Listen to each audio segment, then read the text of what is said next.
भक्तों, आज महाभारत में आपको सांडली और सुमना का संवाद, पतिव्रत धर्म का वर्णन की कथा कहूंगा। आप उसको ध्यानपूर्वक सुने और इस चैनल को लाइक एंड सब्सक्राइब जरूर करें। युधिष्ठिर ने कहा, पितामह, आप संपूर्ण धर्मवेताओं में श्रेष्ठ हैं, अथवा मैं आपके मुख से साध्वी स्त्रियों के सदाचार का विषय सुनना चाहता हूं। आप उसका वर्णन कीजिए।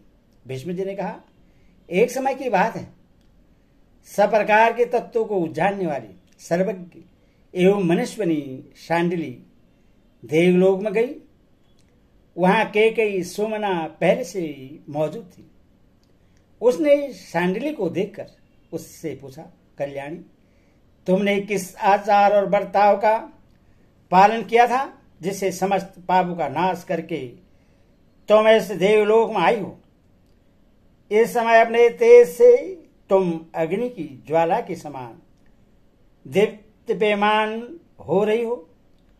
तुम्हें देखकर अनुमान होता है कि थोड़ी सी तपस्या, साधारण दान या छोटे मोटे नियमों का पालन करके तुम इस लोक में नहीं आई हो, अथवा अपनी साधना के संबंध में तुम सच्ची सच्ची बात बताओ। जब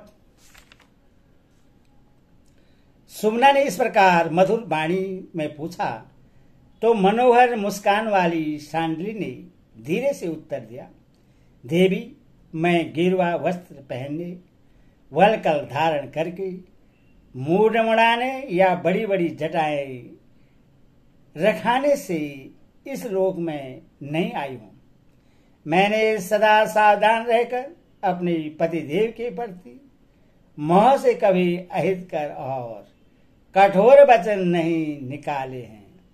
मैं सदा सास ससुर की आज्ञा में रहती और देवता पितर तथा ब्राह्मणों की पूजा में परमार्थ नहीं करती थी। किसी की चुगली नहीं खाती थी। चुगली की आदत मुझे बिल्कुल पसंद न थी। मैं घर का दरवाजा छोड़कर अन्यंत्र नहीं खड़ी होती और देर तक किसी से बात नहीं करती थी। मैंने कभी छिपकर या सामने किसी से असली परिहास नहीं किया तथा मेरे द्वारा किसी का अहित भी नहीं हुआ था। यदि मेरे स्वामी किसी काम से बाहर जाकर फिर घर को लौटते हैं तो मैं उठकर उन्हें बैठने के लिए आसन देती और एकाग्रचित्त से उनकी पूजा करती थी।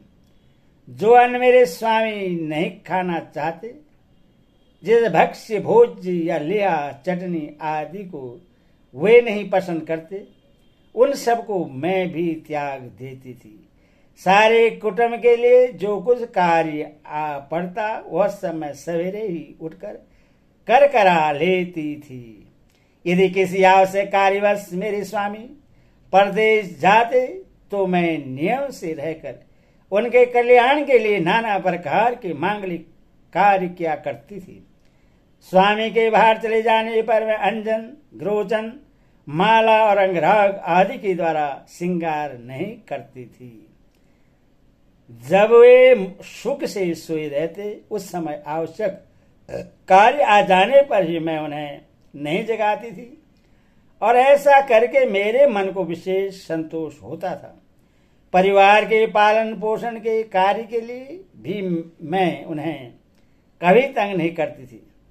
घर की गुप्त बातों को सदा छिपाए रहती और घर द्वार को सदा झाड़ बुहार कर साफ रखती थी। जो स्त्री सदा सावधान रहकर इस धर्म मार्ग का पालन करती है वह स्त्रियों में अरुंधति के समान आदरणीय होती है और सर्वलोक में भी उसकी विशेष प्रतिष्ठा होती है। भीष्म जी कहते हैं, युधिष्ठिर, इस प्रकार वह सौभाग्यशाली देवी सांडिली सुमना से पतिव्रत धर्म का वर्णन करके अंतर्ध्यान होगी। ओम नमः शिवाय।